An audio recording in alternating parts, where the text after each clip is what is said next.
পাবনায় সাবেক সংসদ সদস্য ও জুলাই আন্দোলনের শহীদদের কবর জিয়ারতের মাধ্যমে পাবনা ৫ আসনের জামায়াত মনোনীত প্রার্থী প্রিন্সিপাল ইকবাল হোসেনের নির্বাচনী প্রচারণা শুরু করেছেন।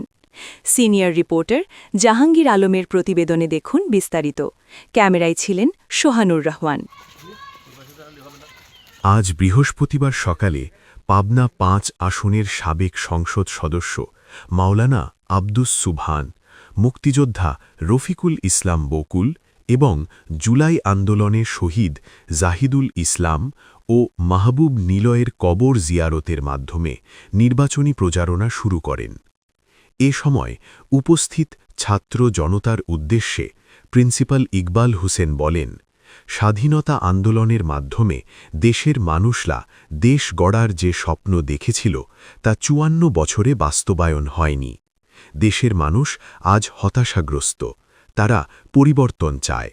এজন্য দেশের ছাত্র জনতা জুলাই আন্দোলনের মাধ্যমে দেশকে ফ্যাসিস্টদের তাড়িয়েছে। আগামী নির্বাচনের মাধ্যমে দেশকে একটি ইনসাফ ভিত্তিক কল্যাণমূলক রাষ্ট্র প্রতিষ্ঠার লক্ষ্যে দাঁড়িপাল্লায় ভোট দিয়ে বিজয়ী করার আহ্বান জানান। এ সময় ১০ দলীয় জোটের নেতাকর্মী উপস্থিত ছিলেন।